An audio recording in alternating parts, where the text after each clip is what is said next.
Good morning to everyone, and a special welcome to this place of worship. We look forward to touching in with God some more and hearing God speak to us on things that His Word shows us. That's my intentions.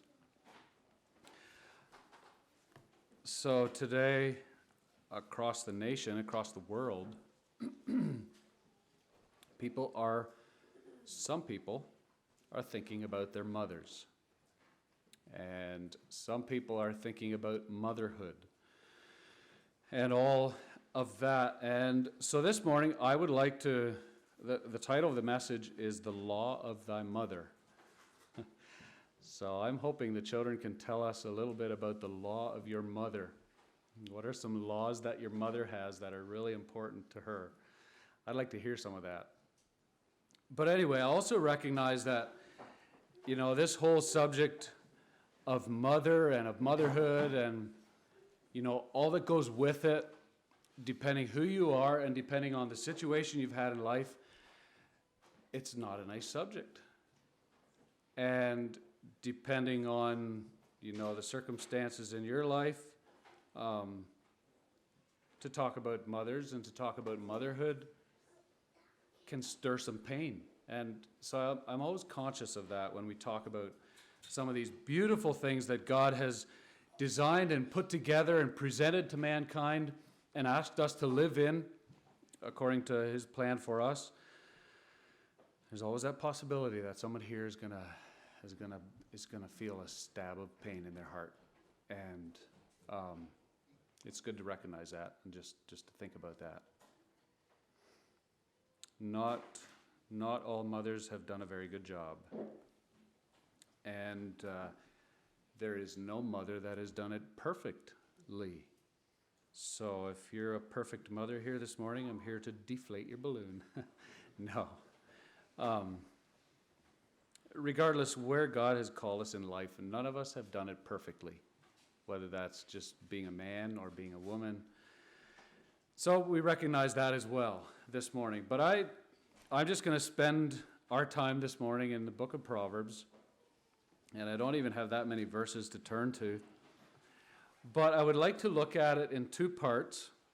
First of all, and the title of the message is The Law of Thy Mother. I like the sound of that for some reason. I think because it puts word pictures in my mind of bygone days. And word pictures in my mind of how mothers can have laws that are just so important to them, but if you pull back from them, they're not that big of a deal. Maybe that's what I'm thinking about too. Maybe we'll talk about that later. But I would like to look at it in two parts. First of all, I'm implying that it's okay for mother to have a law. And so from that basis and from that perspective, I would like to look at it, first of all, as, what's your response as a child to your mother's law? So that's the one part I would like to think about. And then the second part is simply, I'm going to call it a mother's privilege to have law. Children, could you tell me about your mother's laws? What are the laws, if you're connecting what I'm asking, what are the laws, and the age of children here doesn't matter. What are the laws, just for interest's sake, what are the laws that are important to your mother, or were important to your mother? Honesty. Your mother liked honesty? Yes. Why? Why would she like honesty? That's how she raised us. All right. You weren't allowed to tell lies? My mother only ever told one lie. And our children were aghast to that. There was a bunch of Germans who were looking for my dad. And there were 5 of them standing around the table. And they asked her, "Where is your husband?" And she said, "I don't know. He hasn't been here for a long time." And he was hiding up in the attic. All right. Any of the rest of you, what laws were important to your mom or are important to your mom? I remember Galen saying to Regina and her siblings back when he was a little lad, your mom has to mend more socks than our mom does. Mom was very strong. We may not go stocking foot. We had to wear slippers or shoes. Or it makes more holes. All right. My mom was very strict about taking your footwear off at the door. That was a big deal to my mom. Take your shoes off when you come in. Any other laws? What does your mom care about, children?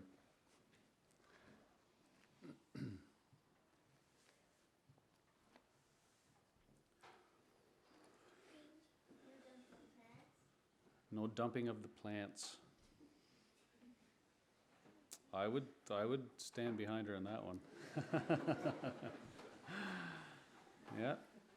Being careful around the plants.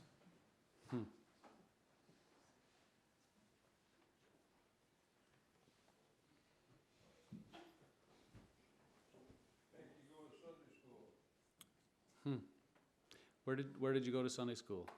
United Church in Potash. Yep. It was on Wednesday night, not on Sunday. Yep. We go to Sunday school. Yeah. Didn't do a lot of good for a lot of years. Yeah. 12 years perfect Sunday school test. Really? They could have picked something up out of that. I don't know if there's a law or not, but my mother used to remind me constantly, be sure your sin shall find you out.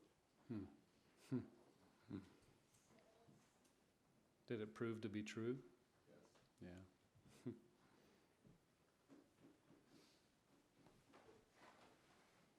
All right, we don't have to carry on too long with this.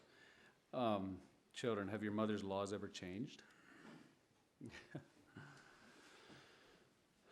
Is that okay? We'll talk about that later. Open your Bibles to Proverbs 1.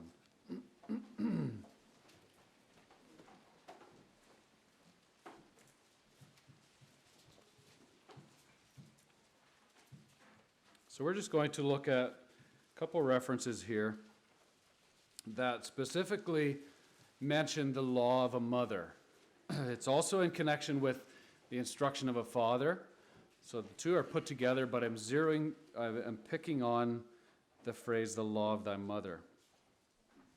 The first reference we want to look at is Proverbs 1, verse 8 and 9. My son, hear the instruction of thy father, and forsake not the law of thy mother. For they shall be an ornament of grace unto thy head, and chains about thy neck. So he's inviting children to make sure you're connecting with the law of your mother. And, you know, some of the laws that your mother had maybe weren't that important, but were really, really important to her. And we're going to think a little bit about that. But notice what he says will happen if you make the law of your mother important to you. He says in verse 9, they shall be an ornament of grace unto thy head, and chains about thy neck. This ornament of grace is simply the picture of a wreath of favor. So we don't really have a good picture in our practical lives of that, do we? We don't necessarily have a contest and then the winner gets a wreath on their head, but that's the idea. This person has done something really good, and so because they did it so well and what they did was good, they get to have a wreath on their head so that other people can look on and say, oh yeah, that's what they did. They did a good job with it. They did a good thing. A wreath of favor, something attached to your head. And I believe what Solomon is saying in connection with, well, first he says, the instruction of thy father, and then he says, forsake not the law of thy mother. Solomon is saying that if you want to have good influence in the world, not just influence, everybody has influence. And even those who don't think they have any influence are still influencing. But Solomon is saying, if you want to have good influence in the world, listen to what your mom said. Listen to what your mom said. And he said, it will be like an ornament of grace on your head.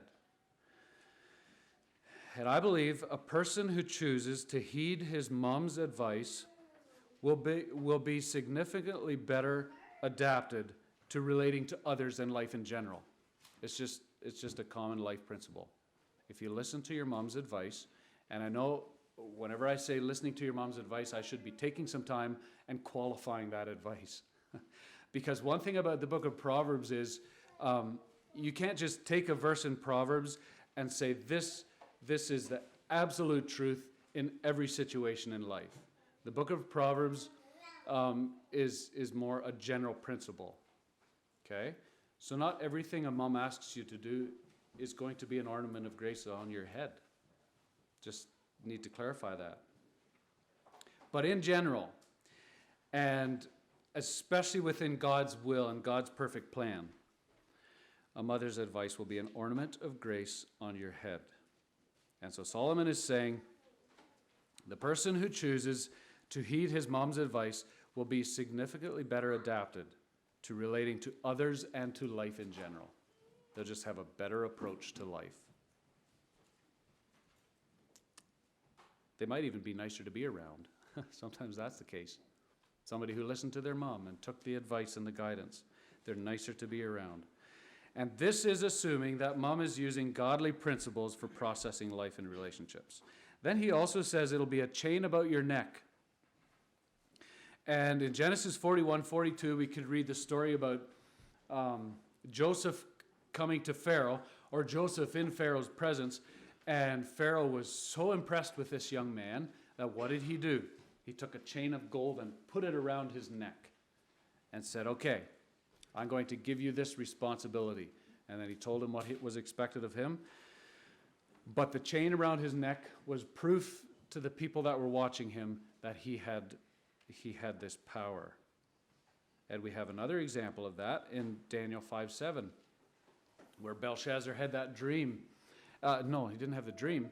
He was having that feast, and all of a sudden on the wall there was like the fingers of a man's hand, and they were writing, and Belshazzar's knees started banging together, and he was scared. He was really scared, and he said, you know, if somebody can tell me what that means, I'll put a chain of gold around their neck. And so in other words, he was saying, if you can tell me what that means, I will give you lots of power, and I'll give you lots of honor. And so here in first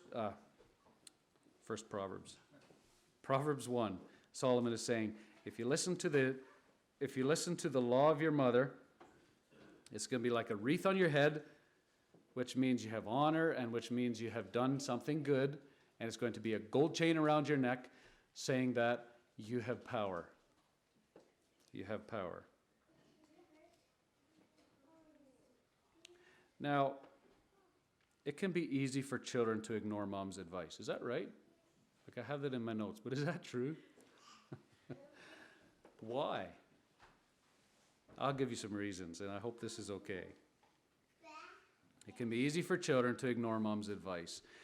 And sometimes we can just brush it aside for various reasons. And one of the reasons could be because we have heard it so many times. We've heard it so many times. The frequency of it is just like, there it is again. And you just kind of brush it aside. It can also be because we think it's invalid. Oh, mom's just worrying again, and so we brush aside the advice. Or it can even be that you think it's old people ideas. Have you ever had that, children? It's like, oh yeah, mom, that's just mom talking again. That could be why you brush it aside. Possibility of that. But you have to remember, and this is what I wanted to say, you have to remember that a basic principle in life is that if somebody's older than you, they will have more what than you? Experience. Yeah, they'll have more experience. So always remember that. If somebody older than you is saying something to you that just does not make sense and you don't like it, at least stop and think, okay, they're older, so they've had more experience, so there's a possibility they saw something I didn't. So remember that with your mom. That's the first thing I want you to remember. She has had more experience than you, and I'm not saying you're supposed to do everything she says. That's not what I'm trying to say.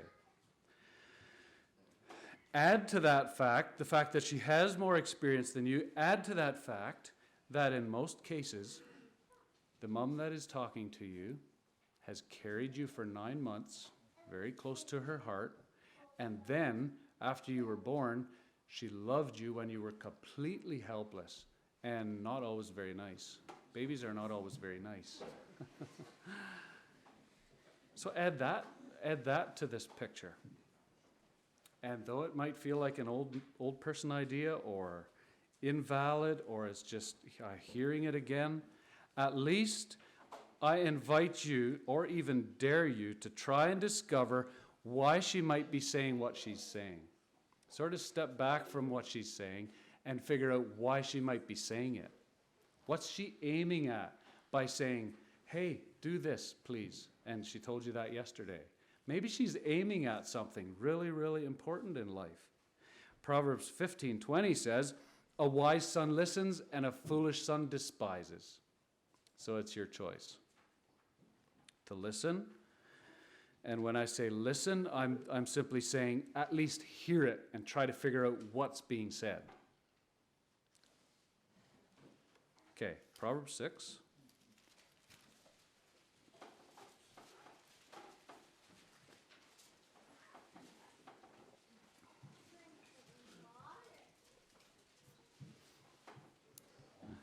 Proverbs 6, verse 20 to 24.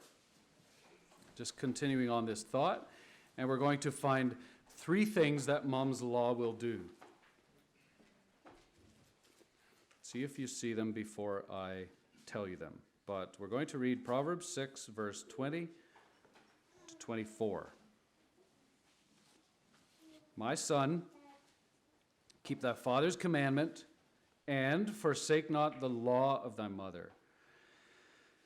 Bind them continually upon thine heart, and tie them about thy neck. Similar to the last verses.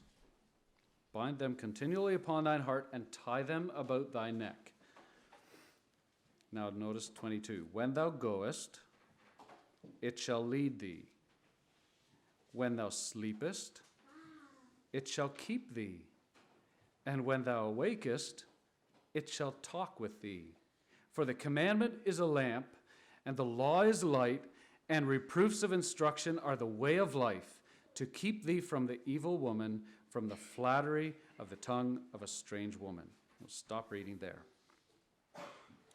3 things quickly that we notice Mom's Law will do. The first one, in verse 22, it says, when thou goest, it shall lead thee. So Mom's Law will guide and govern you. That's what it's saying. And somebody tell me what a governor does. What's the use of a governor, even if you wish it wasn't there? What's the use of a governor? What's that, Don? Keeps things from running away. All right, Daryl? It's a regulator. Okay. In the happy medium zone. All right, the happy medium zone. So if an engine doesn't have a governor and you push the throttle all the way to the bottom, what's going to happen? Mechanics? What will happen? Usually good things. Usually good things. Well, it depends if you like fixing. So a governor will keep something where it belongs, right? It keeps something where it belongs.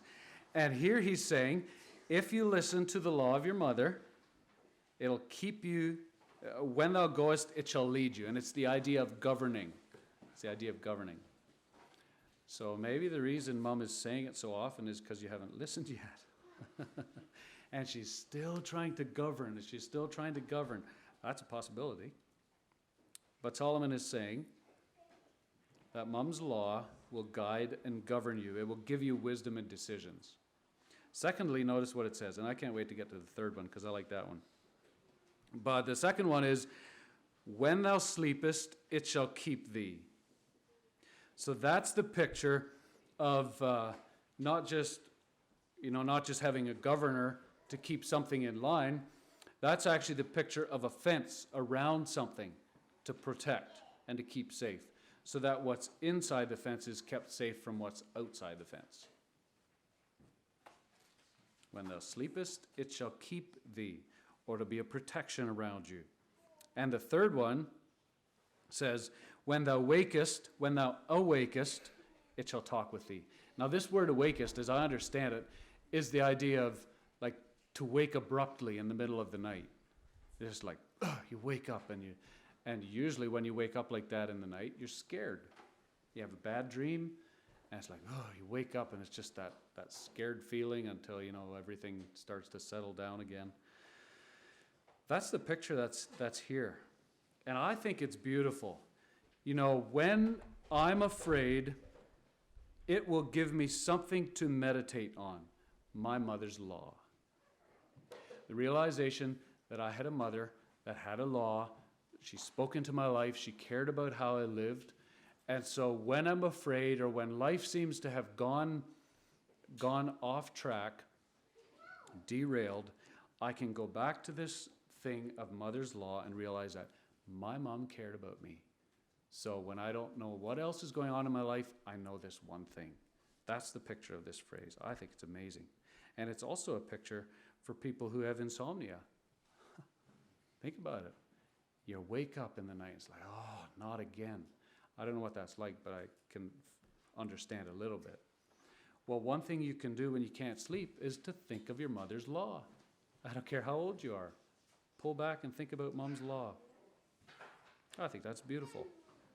The other interesting thing about this is that a mother's love, we could also say, but also a mother's law, is something that sometimes comes to people when they're in complete distress. Like I read this, and I've noticed this before in stories I've read, but I just read one the other day again of a soldier that was fighting in Bosnia, and they were in the trenches and they had to escape. And so the troop of them, they were taking turns. They would go by threes, and the rest of them would cover with fire. And so they were doing that, and he was trying to escape, and the bullets were flying over top of him, and he saw them hitting the ground ahead of him, and he was terrified. He was absolutely terrified. And he said all of a sudden he just felt this reaction or this compulsion, and he cried out to his mother in those moments.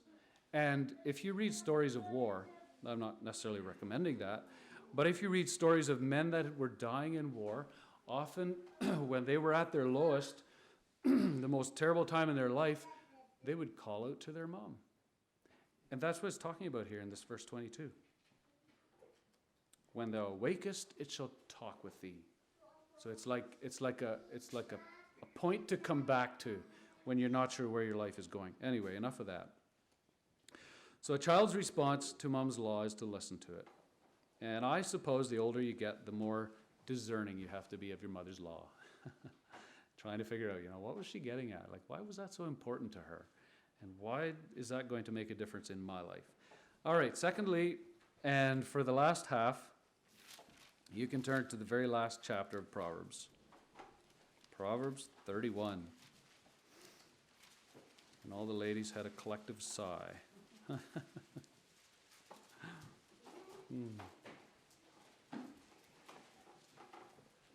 Proverbs 31 is a beautiful, beautiful chapter. Right, ladies?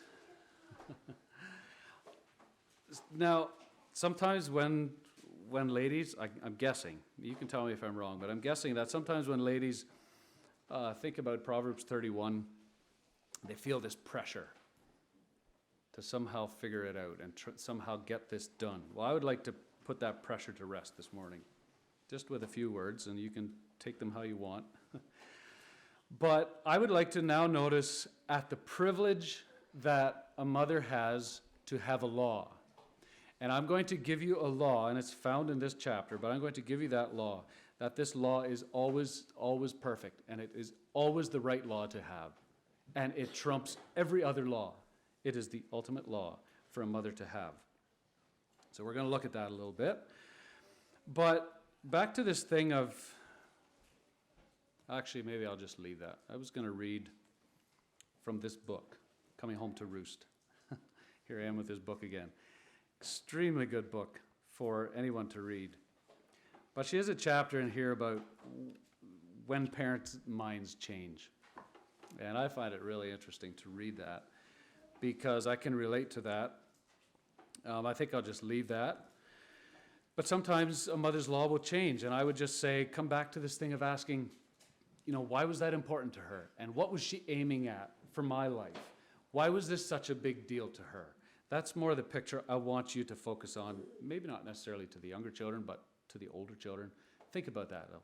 Why did mom make a deal of that? So Proverbs 31, let's quickly look at this for a few minutes. We know that motherhood can be tiring. It can be unnoticed. It can be demanding. And what other words would you like to put to it? Any other words? Frustrating. So it's a big job to be a mom. Really, really big job. So I would just like to notice some beautiful truths and some challenges to the moms in Proverbs 31. So in verse 1 and 2, I was going to read the whole chapter. I think I'll just skip that. But in verse 1 and 2, we have direct advice to King Lemuel from his mother. So his mom was trying to teach him, and I'm not even going to try to figure out who said this, who this Lemuel was. Some say it was a nice name for Solomon. Some say it was a different person, and so they just attached it to what Solomon said because it fit. Doesn't really matter. But it was a mother talking to her son and giving him advice. That's verse 1 and 2. Verse 3 to 9, we have her telling him to be aware of women and wine. That's in verse 3 to 9. And you can read those words and get a pretty good picture of what she was trying to say, to watch out for those two things. And so we come to verse 10, and I would like to put verse 10 to 12 together. I'll read those verses. Who can find a virtuous woman, for her price is far above rubies? The heart of her husband doth safely trust in her, so that he shall have no need of spoil. She will do him good and not evil all the days of his life. So first of all, let's look at what he is saying here about the virtuous woman. I would say that verse 10 to 12 is a direct reflection on the content of this virtuous woman. The content of this woman. Who can find a virtuous woman? And then he explains in verse 11 and 12, and then 13 and following are a different category in my mind. But verse 11 and 12, he is showing us the content of this woman's heart. So first she says that her husband trusts her. Now that's quite a thing to say. And that's quite a picture to give, and that's quite a thing to ask of a woman. Men are not always trustworthy. We're not always trustworthy. But what is being said here is that a virtuous woman, and okay, so this word virtuous is simply talking about worthy or worthwhile or a woman of substance. Somebody who really has something inside that's worth something. There is enormous power held by a woman who truly has her husband's heart. And who truly has her husband's heart not for the sake of shaping it, because you could have that intent. Oh, if I could just get his heart, then I could make him be what I want him to be. But not for the sake of shaping it, but for giving it a safe place to be real. And look at how it says, he shall have no need of spoil. And that's simply talking about being laughed at. That's talking about being laughed at. And just so you know, men have really, really fragile egos. Our ego is really, really fragile. And we need somewhere to just be safe and to be real and not be laughed at. And that's the picture that is being given here. This virtuous woman can take her husband's heart and make it a completely safe place for him to say what he wants, and he won't be laughed at. That's amazing. That's beautiful. Verse 12 completely runs counter to the focus of culture. And you can read New Testament example of this in 1 Timothy 2 and 1 Peter 3. But it says, she will do him good and not evil all the days of her life. So it's like she's taken this focus on her husband and saying, I'm going to see what good I can do for him. Those are quite the things to say. And it's a little strange to stand up here and say that. But it's what the Bible says. And if you want to be a virtuous woman, here's something for you to think about. A safe place. Then we have verse 13 to 25. And sometimes here's where the ladies can feel the pressure. It's like, wow, this lady was amazing. She did this, and she did this, and she did this, and look at her go. And she's buying real estate, and she's up all night long, and it goes on, and you can feel that pressure. Well, I would simply like to say what is being said here, I believe, is that this woman is simply using the resources that God gave her for other people. That's all that's being said here. It's not that this is like a checklist somehow. All right, yep, got the wool, got the flax. That's not what's being said. It's not a checklist. It's just simply saying, who God made you to be as a woman, and what God gave you to use is for you to use for other people. That's all. That's all. It's not a pressure test. It's not a comparison chart. You don't even have to look around you and say, well, she did all those things. I should really try to do that too. That has nothing to do with it. Nothing. So that's verse 13 to 25. And, no, I'll leave that. Verse 25 then. Where am I here? Yeah, verse 25. Strength and honor are her clothing, and she shall rejoice in time to come. I like that verse. Because ladies are worried about clothing. And sometimes, maybe I'm over-exaggerating. Okay. But what is being said here is that one of the most important articles of clothing for you, 2 articles, are strength and honor. Strength and honor. So get those on. Get those on. And she shall rejoice in time to come. It's almost like if you can live in strength and honor, and we'll talk briefly about those words, then it's like you're giving yourself, all I can think of is RRSP, but yeah, that's kind of the idea. It's like you're putting money ahead so that when you get to that moment, it's there. That's what that is saying in the end of verse 25. And she shall rejoice in time to come, if strength and honor has become her clothing. The content of character, her clothing. Regardless of how beautiful you are and how well dressed and made up, it will never make up for bad character. And you already know that, but it will never make up for bad character. It's impossible to paint away bad character. Verse 26. She openeth her mouth with wisdom, and in her tongue is the law of kindness. So here's the ultimate law for you ladies to strive for. Everyone, for that matter. But since we're talking about moms, in her tongue is the law of kindness.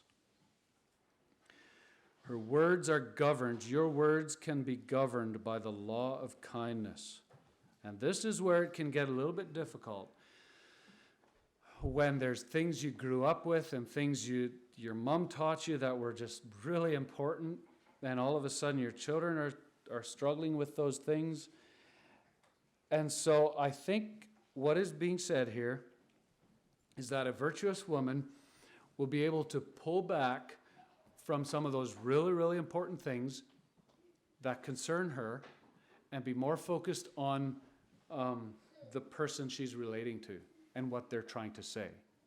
And it's not saying, I don't believe it's saying that a mom just has to finally say, okay, whatever, have at it, family, however you want to do it.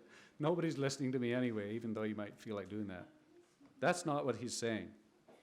He's inviting a virtuous woman to have laws and to have important things in her life, but then when push comes to shove, to realize that the law of kindness is the greatest law. And at some point, a mom sometimes has to just pull back and say, I'm just going to be kind instead. I'm going to be kind instead. Another thing, and this could be a part of another whole subject, but it's kind of important to me, and that is to stop mothering in good time. I'll just put it out there, maybe I'll talk about it later. But moms, to be able to stop mothering in good time. And I'm not going to give an age to that, but I want you to think about it. The law of kindness. She opens her mouth with wisdom, and in her tongue is the law of kindness. Such a delightful picture. Verse 27 yet. She looketh well to the ways of her household, and eateth not the bread of idleness. Do we have any lazy women here? Any of you women lazy? Good. I'm glad you didn't raise your hand. So what's the big deal here? She looketh well to the ways of her household, and eateth not the bread of idleness. Idleness is simply laziness. The bread of idleness is a tendency to being lazy. So since we're not lazy, we've been raised not to be lazy, maybe we could think of it this way, that idleness can be wanting to just simply pull back from the things you need to face and go into neutral and do nothing.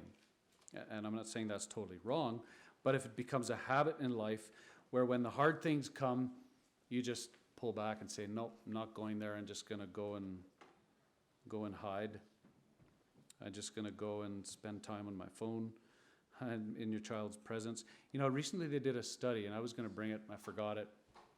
But they did a study of what happens to children when their parent is on a phone. It's a really interesting study. And what they have discovered is that the emotional intelligence of the child is greatly, greatly diminished. Emotional intelligence is just means that you're able to figure out your emotions, and then you know where to put them in life. That's a really quick, brief definition. But they discovered that even though, okay, so we'll use mums because you're on the floor this morning. Even though if you're on your phone and your child is talking to you, and you're reading your phone and you're answering your child with your voice but not your eyes, something happens. Something happens. That's amazing. They discovered that. But something happens. And so, all of us, of course, but mums in particular, your eyes connecting with your child is really, really significant when they're talking to you. Very, very significant. Eateth not the bread of idleness. Oh, I know what else I wanted to say. It says, she looketh well to the ways of her household. You know how easy it is nowadays to look well to the ways of everybody else in the world? When I'm in my house, there's so many people to talk to. There's so many statuses to look at. Anyway, you know what I'm saying. This is for everyone, but we're talking to mums this morning. She looketh well to the ways of her household. That's an invitation, is what it is. The law of kindness is more freeing than the law of tradition, and that would have fit with the story I would have read. So in closing, verse 28. Here's the result of the woman and the mother who follows God with who she is and what God has given her. This is the result. Her children arise up and call her blessed, blessed. Her husband also, and he praiseth her. This is the result. So God bless you, moms,